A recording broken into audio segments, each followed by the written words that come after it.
All right, welcome back to Radio Wasteland and our guest, Audrey Norton. Audrey, you've been on the show before. We talked about religion last time. Before this time, we're going to be digging more into psychic healing and mediumship.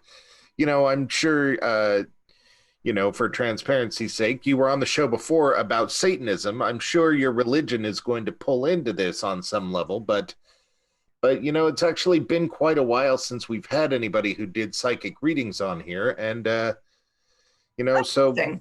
it, it is interesting. You would think that would be something that we had more often, but surprisingly, we haven't. Um, you Yeah. know, how does this start for you? I seem to remember from our last interview, you felt that this was something that you've kind of always had, that you were born with, that was even maybe genetic, if I'm remembering correctly, that's something that one of your parents had as well. But tell me how this started for you, this psychic mediumship. So basically, for me, I obviously didn't know or realize what was happening to me as a kid. I only hmm figure out later, like, oh, they call this psychic medium, right? But basically, as a kid, I always used to almost know when things would happen before they would happen, and I just thought like that was normal. Everyone could do that, and I would sort of see things in my dreams, and then it would happen in the physical world, and I also thought that was normal.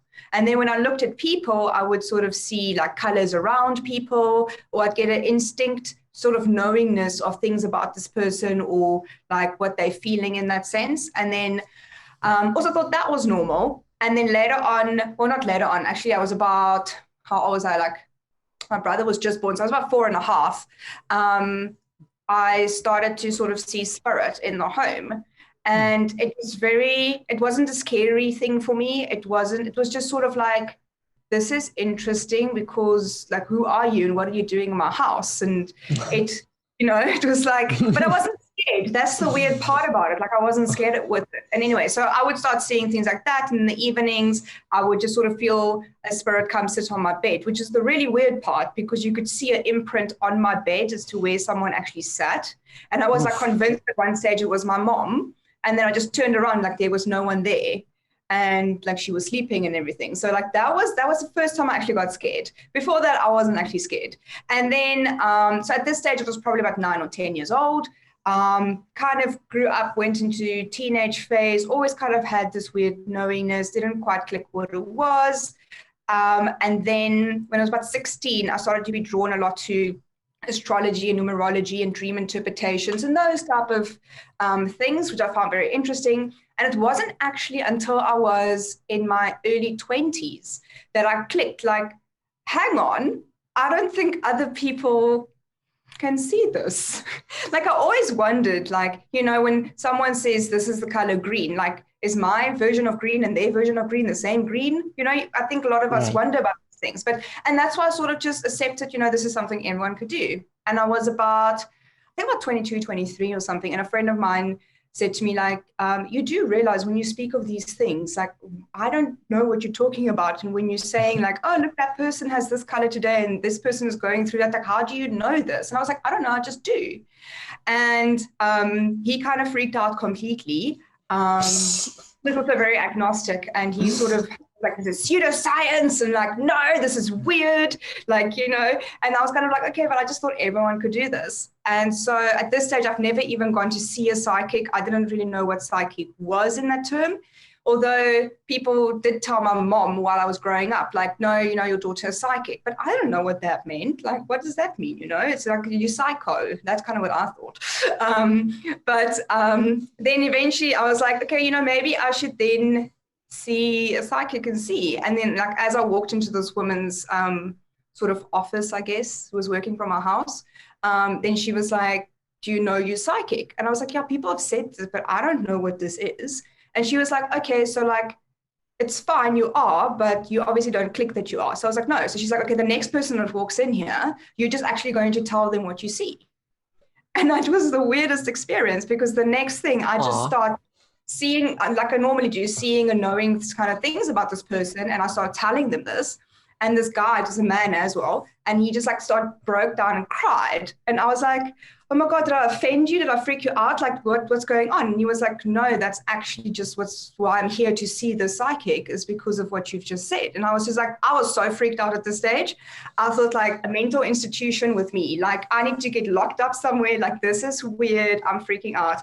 And then after that, this lady sort of just explained to me like how to calm myself down a little bit in that sense. And she's like, no, it's okay. It's normal. No one's going to lock you up, but you need to start figuring out how you are going to use this in that sense. And then there wasn't actually any training or anything to think about it. I learned eventually later on how to use tarot cards, just because I thought that was quite interesting and something I was interested in from a young age. I actually had a couple of tarot cards when I was about 11 that I got with the astrology kit, but I had no idea what that was. So it was just sort of like whatever. But yeah, that was sort of like the journey. My mother is actually very psychic, although she'll deny it completely. Like, she still thinks it's a bit weird. She respects what I do, but she sees some interesting things about people as well, very accurate. And then before that, there was a speculation that my grandmother also had a bit of it. But I also say, like, you don't need to have it in your family to be born as one of these people that sort of can read energy in that sense. You know, can it be taught? Like, to somebody who's never, like, I've never had anything like that.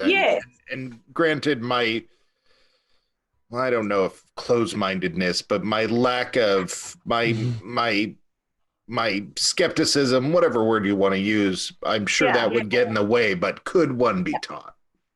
See, this is a debate that is always continuously going on. Like, can you teach someone to be psychic? So my personal opinion is that you would have to have some form of connection to seeing energy that you would have to be born with. And then you could probably develop it, and you can help that person like develop it through, I guess, exercises and things like that.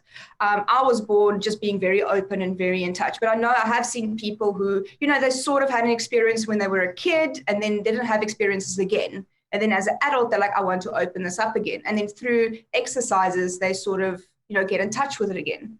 But going from not knowing or not having any sort of experiences, almost being completely detached to energy, to being able to read energy, I don't know if that is actually possible, to be honest, because I think you would have to have something in you that you already know is picking up on stuff in that way. Yeah. Can I just say how nice of that psychic lady in that story to just be like, hey, why don't you just talk to the next customer? Like, I love that. That's just so heartwarming. Yeah, it was really, really nice of her. Unfortunately, the relationship later didn't end so well, because when I started clients, then she got a bit funny with me. But no, it was really one of those defining moments in my career. Is that I'm very grateful to her, because she gave me that opportunity to figure myself out, I guess. Yeah, no, that crossed my mind too. When I was younger, I took bass lessons, and I took 4 bass lessons. I was on my 4th lesson, and the guy says, hey, I'm moving. Do you want to take over all my clients? And I'm just all like, this is my 4th lesson. You know, it's like, and so I had to go home and like, because I mean, I had the technique to show off, but I had no idea of musical theory. So I had to go home and for a week and study up on musical theory and just make sure I was one step ahead of all my students, you know? Wait, you actually did it? Oh, yeah. Amazing. The confidence. Talking about the music, I would say that's almost like with the psychic as well. Like, if you're born with a talent for music, you're going to get into those classes, you're going to pick up immediately what you need to do, and you're still going to practice, I guess, but you're going to have that natural talent for it. So that almost like that gift, you know? And then someone who doesn't have that sort of talent for it, they're going to have to, I guess, practice and work a lot harder to get somewhat good. Where someone who's got that natural born talent for music is just going to go through it a lot faster and better. And I think that is sort of how I see the psychic thing. Like, you could potentially, you know, learn a couple of things of how to pick up on it, but you're not going to be the same as someone who's actually like born into it. Right. Born with the, yeah, that makes a lot of sense, because as a musician, you know, you have it's not, I don't even view it as a talent. I view it as a perspective that you just kind of look at things in a certain way, and therefore you're able to do this thing that other people could do, but it just comes a little easier for you because you're already looking at it in that way that helps. Yeah. Yeah. That makes a lot of sense. Yeah. Yeah. A lot of sense. That's how I do it. You know, this is probably a question that's been answered for a lot of people, and it's been answered. So a lot of people are called psychics and mediums, and I know that psychic is, well, I know that mediumship is communing with the dead, right? Yes. Okay. And then a psychic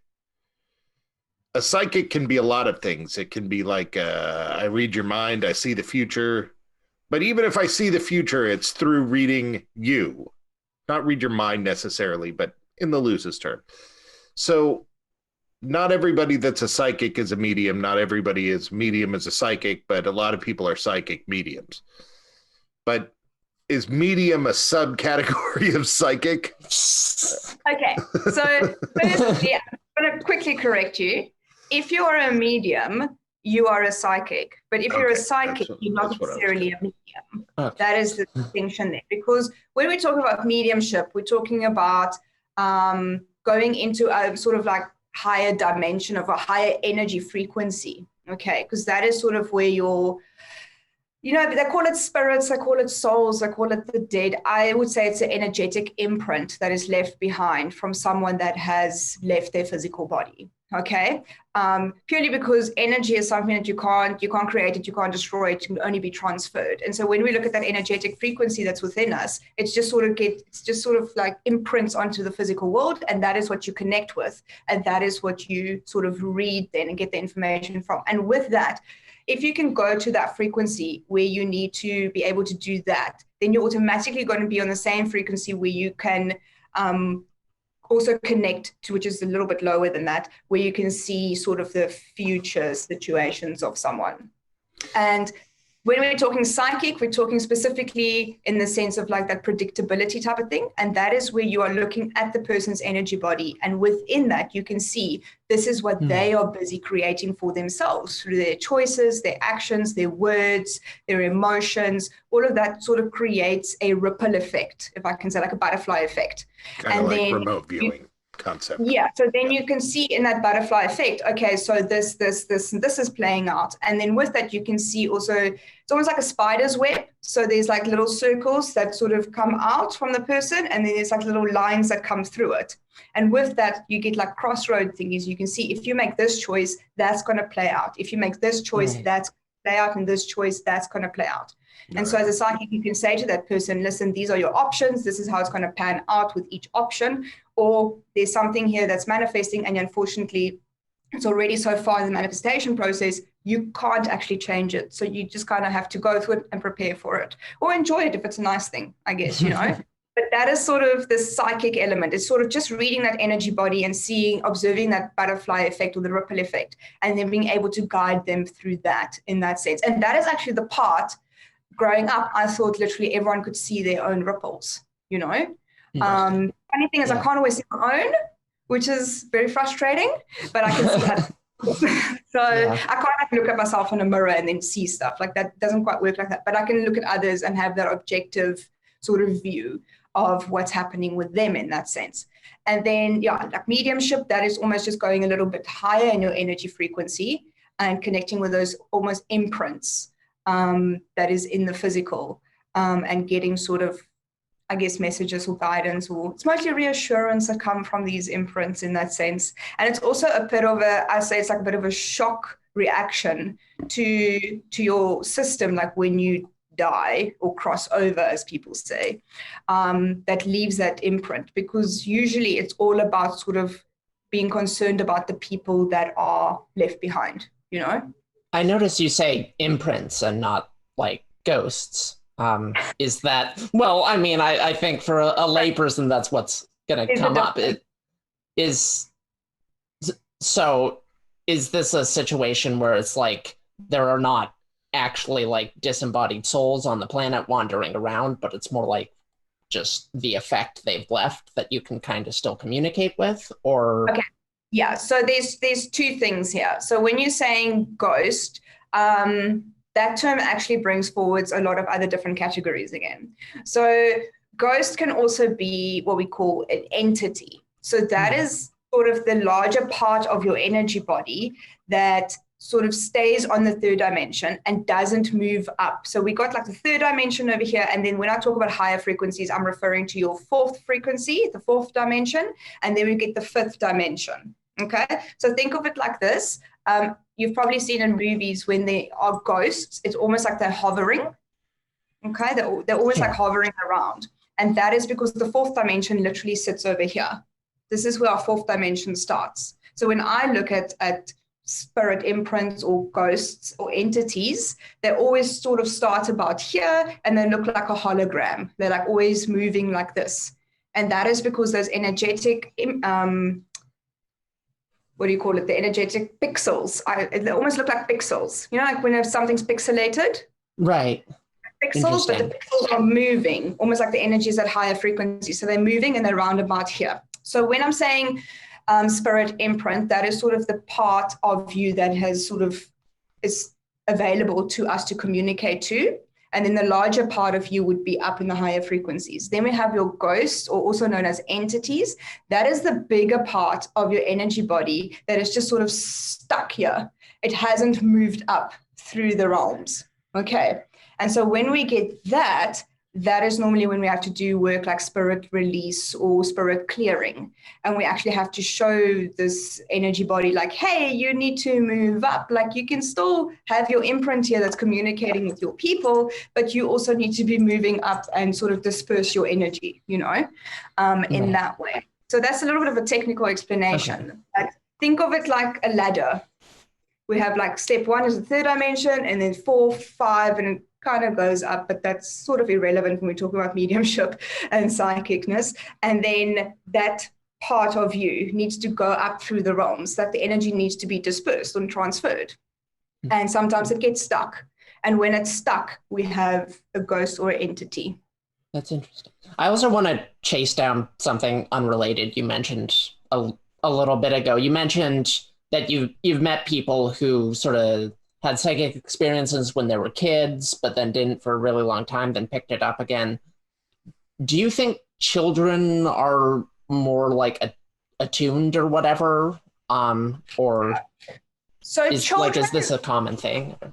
Yeah, so mostly children up until the age 2 are generally very open, energetically speaking. So they're still very in touch with sort of that spirit realm or energetic world in that sense. So they're still very in tune and very in touch with all of that. That's also sometimes you'll see babies and they'll have a mobile above them, but they're looking over here and they're fascinated with something over here. And even though there's nothing there, that's often they pick up on spirit. And then from about age 2, the more language starts to develop within the child, and the more the child is taught sort of rules and boundaries, the more they sort of lose themselves as well, and their connectedness to the other world, the spirit world, energy world. And then that's when they sort of start to close off, generally speaking, from about 4, 5, 6, about 8, normally they've lost it. If the child is meant to be moving into the position where they're using these sort of gifts, spiritual gifts or psychic gifts, if you want to call it that, later in life, they'll sort of tend to keep it moving through life. And then the other thing that happens is they might have an experience when they're about 4, 5, 6, and it's something that shakes them up or gets them really scared, like seeing a spirit or something. And then they close up completely. And they close themselves up, and then that is when they don't have experiences again until much later, when they're like, oh yeah, something happened and I was really scared, but I remember it so distinctively and I want to re-explore that. And then you can sort of open that up again. You know, these ghosts or spirits or imprints, you know, so it makes me feel that a ghost, somebody who's here, can comment on what's currently going on, but maybe an imprint can only comment on what went on in their life until they became an imprint, because so the way they're no longer conscious. Yes. So the way I experience is like you sort of have that energetic imprint, but it is still attached to the larger whole of the soul. So Let me maybe just explain the concept of the soul a little bit more, then that's going to make more sense. So you have your physical body, and a lot of people tend to think their energy body or I'm using spirit and soul interchangeably here, and spirit is inside of them, when in fact, actually, it's a lot bigger than you. Okay, it's actually all around you. So that's where you'll get the term of, say, aura or energy body is that sort of bubble around you in that sense. So that's your energy body. Then your spirit is even bigger than that. And there's only a small part of you that's incarnated on Earth. The rest is sort of still up there in the fourth and fifth dimension. Well, mostly the fifth dimension, actually. The fourth is like in the middle. Anyway, it's up in the fifth. So when you sort of cross over, you have that imprint that's here, but that imprint is still connected to the fifth dimension as well. And then it's connected to the fourth and the third in that sense. So it almost comes down. And then what I do is I lift up. So I meet that imprint in the middle, which is why it's called the medium, because it's in the medium level. So that imprint. Yes. Okay. I never heard the origin of the term. I don't. Yeah, yeah. Comes up and we meet in the middle of the medium, and that's sort of where that imprint is. But it's still connected to the higher parts of the self as well, right? And I feel like they tend to speak a lot more about their life as well, like parts that hasn't been resolved, almost like unfinished business. Like a lot of the information normally that comes through is about sort of trying to finish off things with people that I've left behind. And now and again, you'll get one that can comment on things that are going to happen in the future. My personal experience with that is it's not that popular, maybe because, I don't know, it takes too much energy to connect up here and bring it through. That's where I'll just look at what is the person creating. It's much quicker and easier and to work through that spirit, like, okay, the spirit's not going to connect and sort of get that information through, you know? But yeah, they do tend to speak a lot more about sort of their lives and their sort of situations. Now and again, they'll be commenting on future situations. So they're self-centered. Self-centered little crap heads. They're like my children. Is that what you're telling me? You know what? I find a lot of the time, the only reason they actually communicate with us, and this is where I say we as humans are very self-centered and selfish, is the only reason they're actually communicating with us is because we can't let go of them. Like if we can actually just put them to rest and leave it, then we wouldn't have this whole situation. But we, have guilt and issues and all the stuff. And that's why they have to like do this whole energy jumping thing to talk to us, to put us at ease. So I think we actually the selfish ones when we do this. That prompts a question that I had earlier that I forgot about. Logistically, I realized that this is is not a good start when you're talking about mediums. yeah, technically, that's like one of the beginnings of the mansplain is the technically, actually, and logistically. But I realize we're not talking in a linear path, but we're using linear examples. Yes. So I'm going to use a linear example. Yes. When you're connecting with someone, let's say, so my mother has died. Yes. And you're connecting with my mother. Do you connect with my mother via you, or am I like dragging around imprints of everyone that I've ever known who's ever died, and you're connecting via me? Now, I realize that's pretty linear, but... Oh, that's perfect. Yeah. That's perfect. That's a very good question. So I say it's not always connected to you. There are exceptions though. There are exceptions when you do have that connection and that sort of spirit is connected to you. It won't necessarily be everywhere that you are, but it is within your field. So I've had it in situations where I've prepared for clients, and as they walk in, the spirit walks in behind them. I've had that experience, and that is them wanting deeply, needing a message from that spirit for their grief or for their sense of peace, or for them to make peace with it, to move on. And then once we've done that process and the message has been received, that I'll watch that spirit literally like the energy dissipating into the higher realms. And then I've had other instances where I would be connecting to a spirit before the person comes in to the session. And then they'll be already telling me like, okay, this and this and this about this person. And so once the person comes in, I make notes and stuff when I'm preparing for sessions before the time, especially if there's a spirit that comes through like that. Then I'll start giving the information through. And as I'm sort of having that conversation with this person, I can also watch the spirit sort of moving on in that way, and sort of dissipating. But in the sense of where spirit is following you around the whole time, that it's not like you carrying it purposefully or intentionally with you. It varies on situation to situation.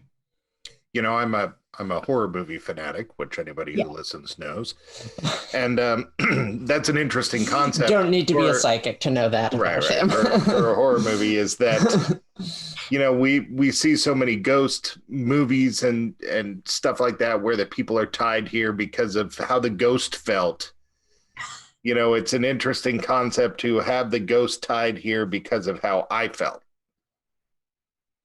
Yeah. You know, it's like their indentured servitude or well, seriously, you know, like I'm holding them here and keeping them from going on. That happens. Huh. It does happen. I call that a toxic relationship with spirit.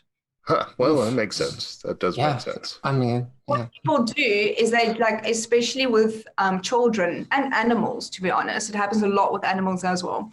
People like literally do not want to let go of, they're scared if they let go and move on, like they'll forget that the person ever existed and they'll feel guilty, or they feel that person's going to get angry at them, like in spirit world and things, which doesn't even exist, in the sense of like they can't actually get angry at you for moving on, they actually want you to move on. It's evolution, we're supposed to move forwards. So a toxic relationship to spirit would be like where you are continuously needing that memory to stay alive. And that's when people start sort of say, like, you have a funeral, memorial service or celebration of life, whatever you want to call it. And after that, you continuously like holding on to the person's belongings, holding on to their clothes, holding on to their ashes. That is a very toxic thing. Is when you have someone cremated and you hold on to the ashes in your home. And then what happens is like they can't fully, then that's when we start having ghosts or entities, as you put it. Mm-hmm. They can't actually move on. And then you start having electrical problems in your home, like lights sort of blowing, light bulbs blowing, TV switching on and off, electronics not wanting to work, your internet connection not working, water problems, taps leaking, geysers breaking, things like that starts to happen, because that's a soul, it's energy, and energy can easily sort of infiltrate through water and electricity. Those are your two that it can very easily infiltrate. And then it's almost like I say, they start crying for help. Like they need to let go, but you're holding onto the ashes, you're holding onto the clothes, you're holding onto the belongings, to the point where you're saying, don't leave, stay here. And that's when it does become very toxic. So I'm curious, is this something that you do? Like, do you do like hauntings in people's lives? They come to you and they're like, something weird's happening. Yeah. Interesting. Yeah. Yes, definitely. And sometimes it's attached to a property as well. I've had one where I went into a really old home on a farm somewhere, like really out into the outback in nowhere. And this lady phoned me and she's like, listen, we're having activity in the home. I can't sleep at night. I keep seeing shadows running around. And I'm thinking like, maybe she's just hallucinating, or she's had too much alcohol or something. 99% of the time, it is literally nothing. It's people's imagination, right? So I drive out there, get to the house and everything, and like there was actually someone there. And that spirit attached to the property, because he kept saying, I'm waiting for my wife to return. I'm waiting for my wife to return. And meanwhile, sort of his wife has died a long time ago on another property somewhere else, and she's gone through the realm. She's crossed over. Like creepy already. I'm waiting for my wife to return. Yeah, it was a very strange situation. But so he passed in the house, and he didn't click that she passed away somewhere else, and then he was sort of waiting, and it was like a really weird situation. But then it was sort of just like, just lift his vibration, and then naturally they sort of, go to where they need to go.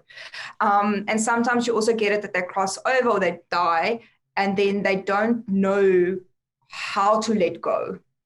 And we get that sometimes with addicts. So drug addicts and alcoholics, they don't necessarily want to let go of the physical because they had that physical dependency on the physical world.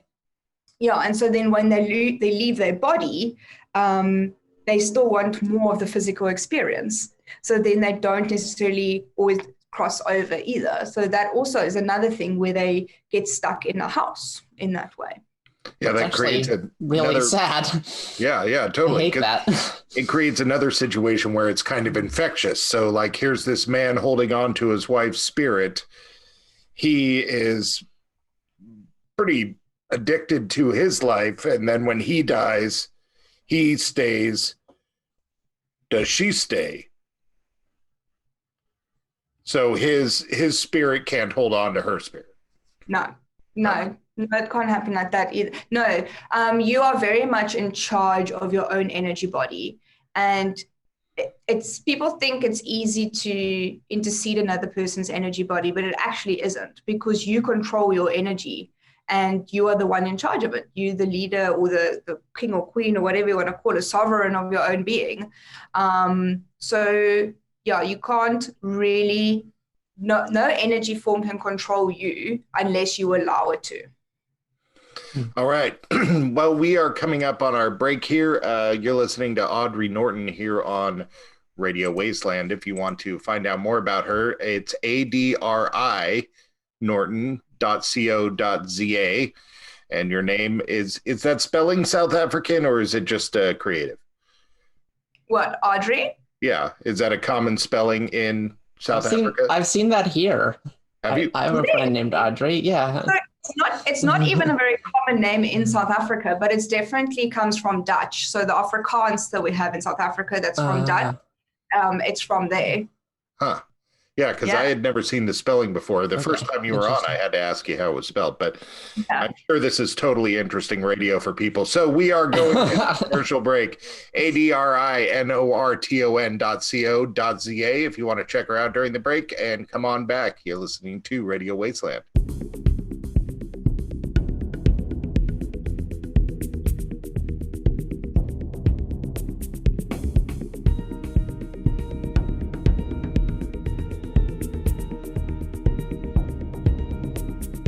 All right, welcome back to Radio Wasteland and our guest, Adri Norton. We're talking about psychic mediumship. Again, if you want to find out more about her while we're talking, it's ADRINORTON.co.za. So on your website, speaking of your website, you have, and I'm going to quote it here so that we can get started. Karma is so poorly understood in our world. Karma is not the effect of something you do in this life, but rather the effect of what you have built up over many lives. So, we know that your belief system is not that there's a higher power, yet there is some fourth dimensional consciousness where our existence is being repurposed. Yeah, so my belief in the sense we're talking religion is obviously Satanism in that sense. And that is sort of where you say, I am my own power, I'm my own God, I say and do as I see fit, and I can execute my will on this earth. And then when we're saying, but that is also, I view that as being separate from being psychic. And neither one of those I would even say is my full identity. There's so many facets to each person. Yeah. But when we're talking about that psychic part and having sort of that reincarnation concept come forwards, that is where I say, and this is what I've learned through my work that I've done and through also self-study and inner study and looking at a lot of different things. Because I like to say, like, don't just take what someone teaches you at face value. Go have your own experience and figure it out for yourself, because I think everyone's individual experiences are so important. So when we're talking about reincarnation and karma and all of that, I would say you determine what it is that your physical existence is going to be before you actually incarnate. And so that's where karma comes forwards, where you sort of say, listen, I've had these experiences in all of these lives, and maybe here I made some good choices, here I made some bad choices, which had some consequences. And so the next life, I need to look at how can I do things better, and how can I sort of rectify some of the negative consequences, and how can I enjoy some of the positive consequences in my next life. And that for me is how karma plays out. Does that mean that even if I did a bunch of bad things in my life, that the more forgiveness that I have for myself, the less apt I'd be to come back as a street rat? So not necessarily. Okay. So I was trying to find a loophole. Damn. Yeah, of course I can see that. Chauncey, those bodies you buried back last weekend, still bad. We don't forgive you. What if they deserved it? Well, you see, that is the other point. When we look at it like that, we can say, okay, firstly, a human energy body is not going to incarnate as an animal energy body because it's two different frequencies and they don't actually interact. Okay. Well, street rat could be like Aladdin before he. That is true as well. That's the first impression I had of Aladdin. It's another loophole for you. Yeah, it just fixes animal thing.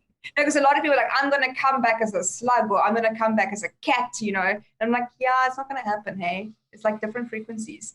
It doesn't add up. But in the sense of I killed a bunch of people in this life, if I have forgiveness for myself, then I won't suffer the consequences. That depends, again, on the agreements that you've made with other people that's going to be in your life.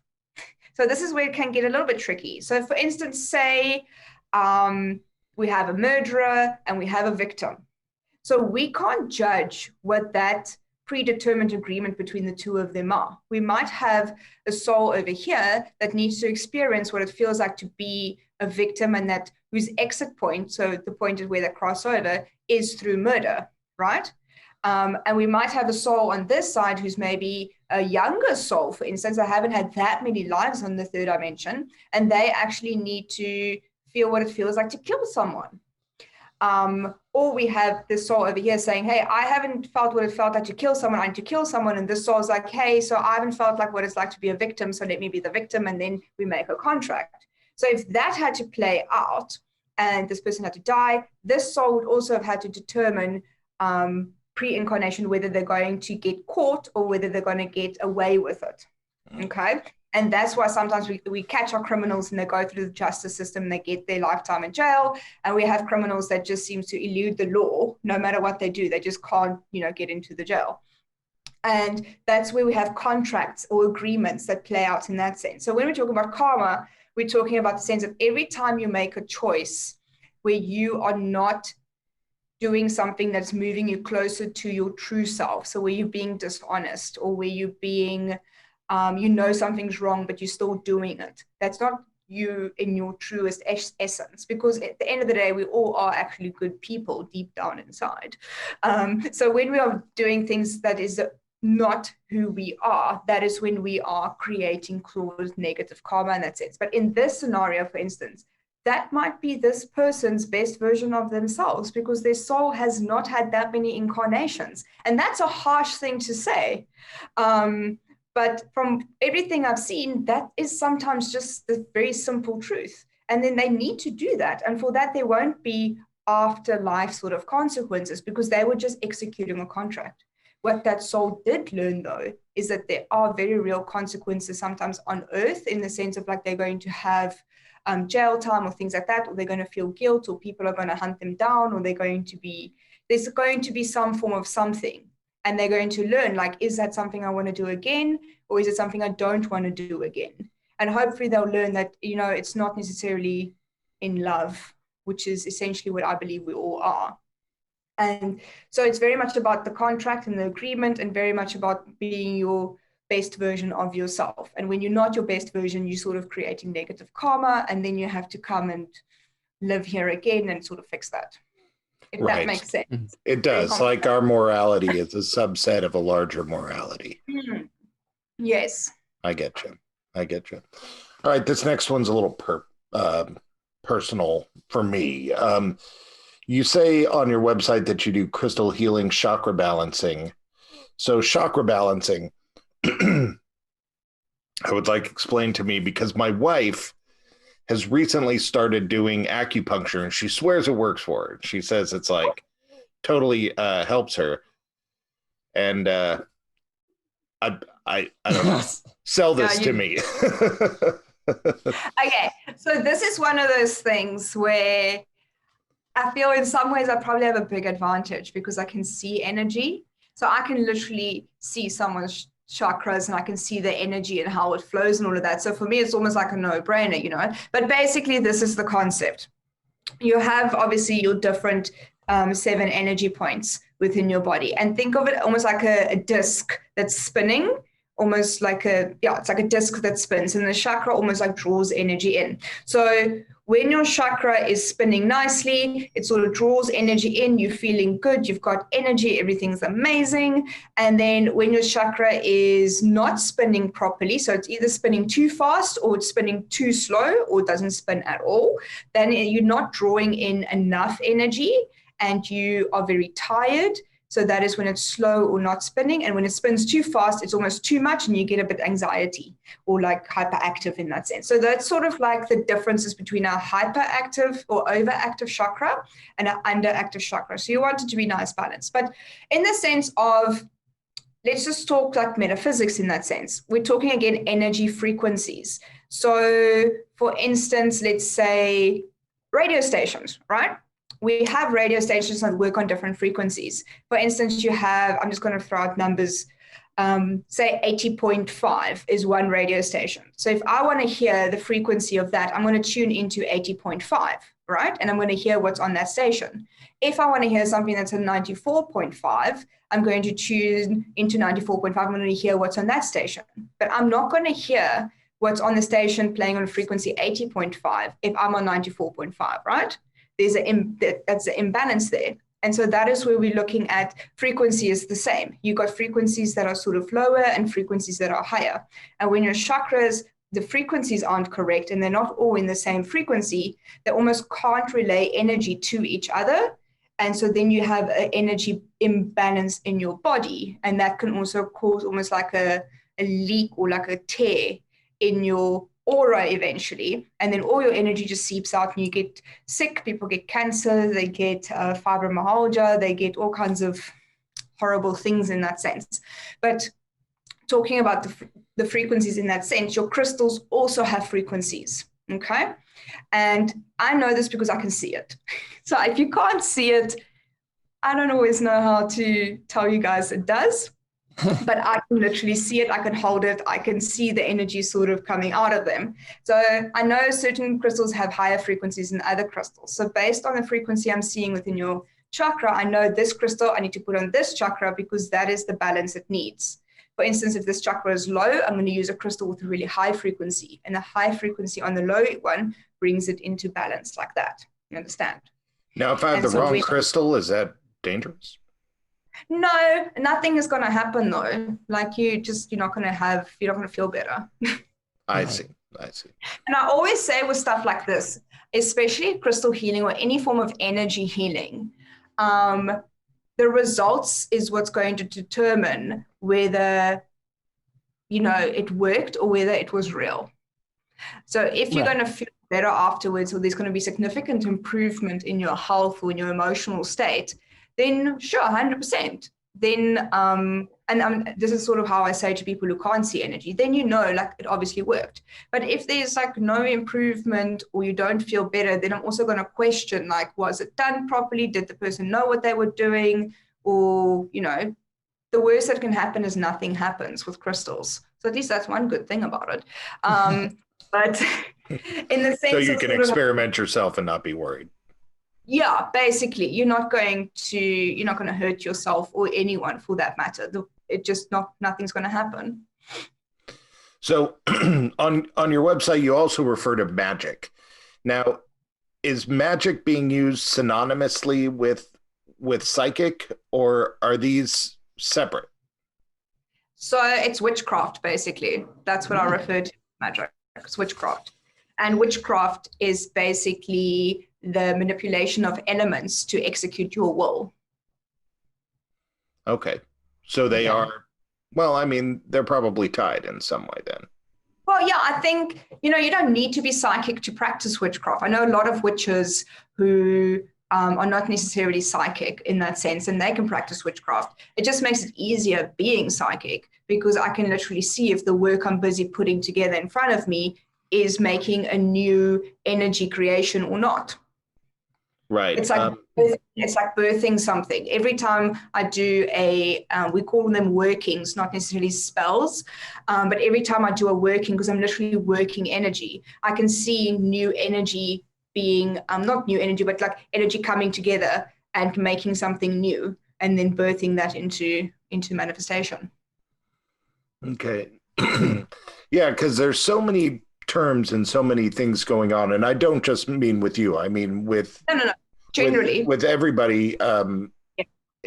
So another question that I have is like a word that we use commonly that I'm not entirely sure that I understand how people are using is that you use on your site is metaphysics. So what exactly? I mean, I know what meta means and I know what physics means. What are we talking about when we say, metaphysics? Because so metaphysics, we're outside of the realm of lab science. I don't know. Why don't you? I mean, metaphysics is something you can study in a university. Like it's a branch of philosophy. But tell me. So basically what it comes down to, and this is sort of where my understanding came through metaphysics, as was when I was learning a bit about tarot and crystal healing, is a sense of like, this is where you learn what for me, it was very much the understanding of what I'm seeing and explaining to me what it is I'm actually seeing. So when I see energy spin like this, part of my sort of understanding was like, this is why energy spins like this, because of the magnet poles within the earth and everything. And this is why you see it like that. So when you watch water in the bathtub drain out, you're always going to see it spinning a certain direction, depending on like where in the world you are. And yeah, you and I are going to see it in different directions. Exactly. Yeah. And like, same with energy and how that spins. So the moment, like for instance, in metaphysics, they were like, go look at the bathtub and how the water spins, you're going to see something that correlates with that. And I was like, yes, that's how I see energy spin. And then sort of the understanding of energy, that for me is where metaphysics come in, or at least in my experience. With my tarot and crystal healing courses that I did do, that was the part of the metaphysic studies, the understanding of the greater parts of energy, and also understanding it within a realm of physics in that way. So this is probably a weird question after the discussion of how toilets flush and water goes down. Have you been to the Northern Hemisphere ever? Yeah, I've been to America. Did things look different because you were in a different magnetic situation? So the energy did spin a little bit differently. Huh. Weird. But that might have just been because we're self-centered crapheads. Well, I mean, I won't dispute that. I mean, I threw that out there for you, Kara. That's for you. We don't want the foreigners to know this. Right. They know already. We know. Kara has a sect where they meet in a dark basement and plan on burning down Walmarts. Cool. Yeah. Okay. I just like to tease. We're just gonna throw that out there. Okay. Okay. So not Walmart specifically. Right. So when somebody comes to you, do they often have an idea of what they need from you, or do you really just get people who come to you that say, "Hey, I'm all messed up. I need some help." Because cleansing I see in your services and there's a wide array of what you do for people, and granted, they're all in the same psychic medium category, but you're definitely providing different things. Like when they come to you, do they say, "Hey, I need this, that, or the other," or do they just come to you and say, "I've tried everything else. I need some help"? So yeah, you get both types of people. You get the types of people who come to you because it's the last resort. We've tried everything. We can't get answers, or we don't know what else to do. those type of people, and also saying like, I don't even know what I need at this point. I just need something. You just need to help me. And that's normally when I say, let's start off with a psychic reading. Let's first see, just let me get my perspective of your energy field and what's going on as well, and my insights. And then should you need anything else, like we can take it from there.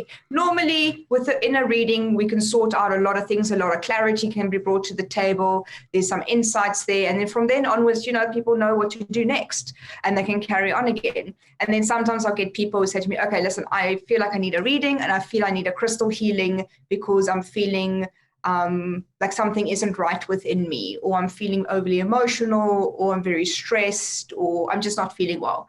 And then I'm like, cool, let's do the reading, let's do the crystal healing, let's take it from there. Sometimes obviously with clearings and home situations, people know something is wrong, and then they would want you to come to the home and check it out and see if there's something going on. But it varies from person to person. I literally get 50-50 of both. Like some people are like, I really don't know what I need.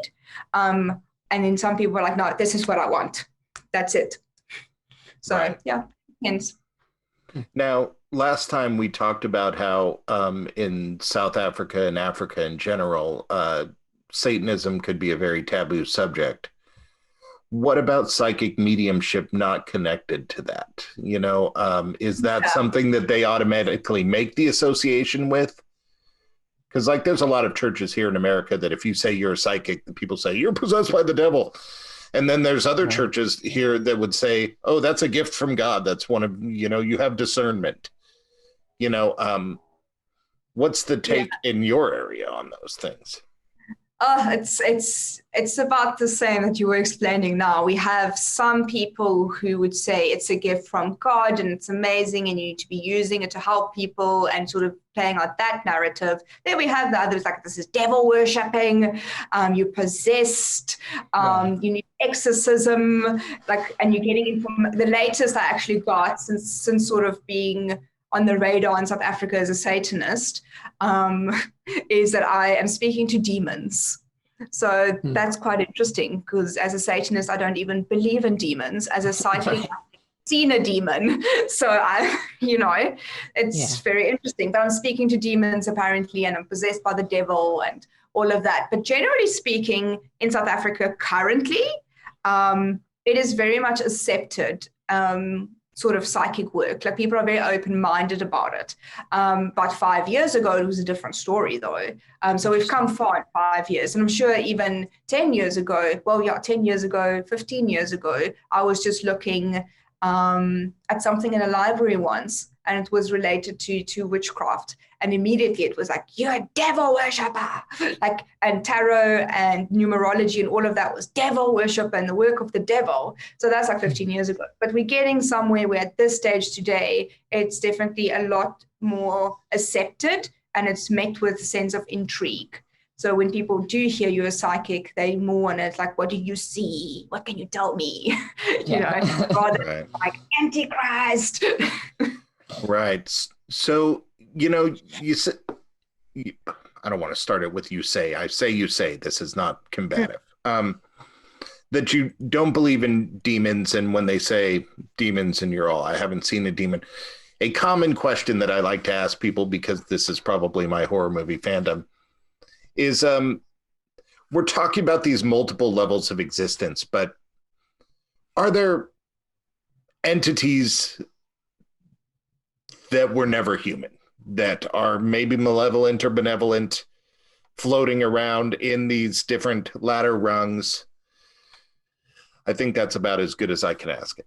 Yeah, so what you do get is, since we're the third dimension, right, there's obviously a second and a first dimension as well. So those are energy forms that have not incarnated on Earth ever before. Ooh, okay? I like this. This is creepy.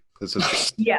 So this is another thing that happens though, is like we've spoken about sort of like Kara's mentioning the ghosts, and I was saying I call them entities in that sense, like they lived on Earth, but they got stuck afterwards. They didn't get to cross over.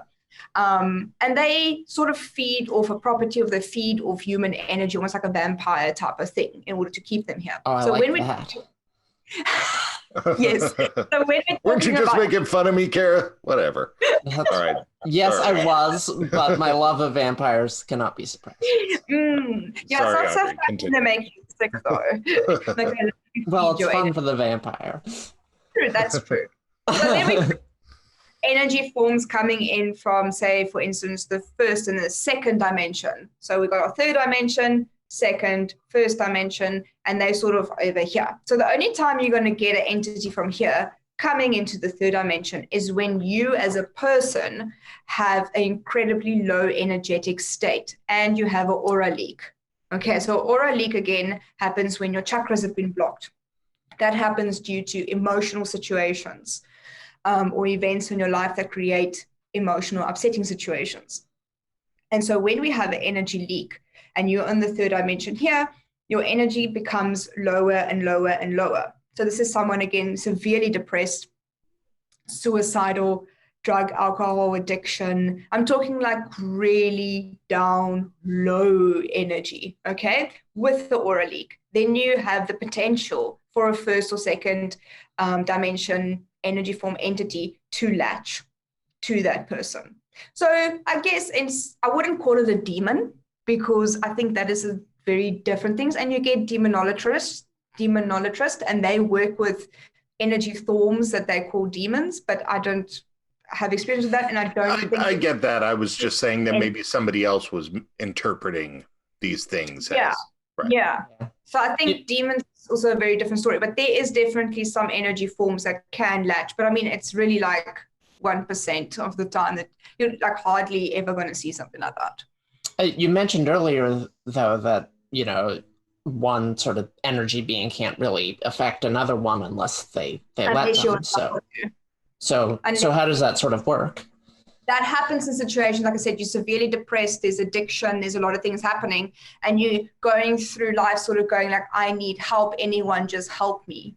And most of the time situations would be like where you were thinking like, just anyone help me, like I just need help, I'll do anything, just help me. And that process and in that energy state is you allowing it in.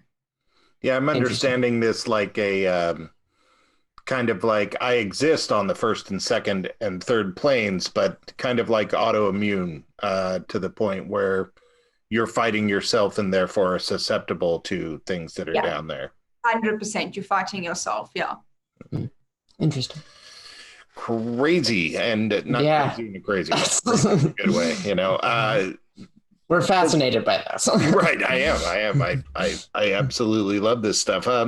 Unfortunately, we're coming up here on the end, and so I mean, if people want to find out more about you, again, go to audrinorton.co.za.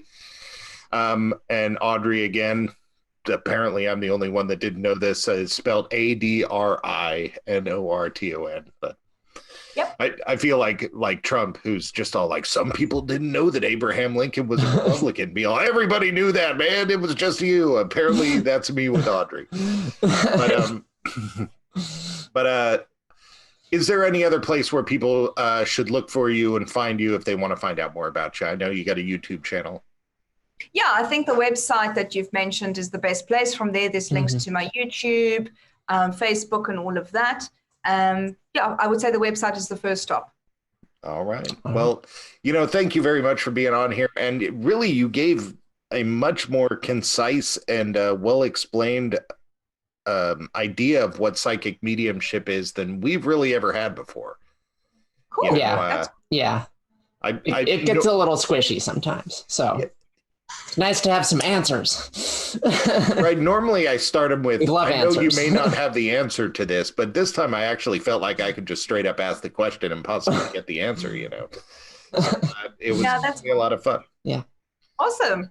And thank you for being on the show. Again, that's ADRINORTON.co.za. Go ahead and check her out. You've been listening to Adri Norton right here on Radio Wasteland. Welcome to the Radio Wasteland. Hello, my darling. Welcome to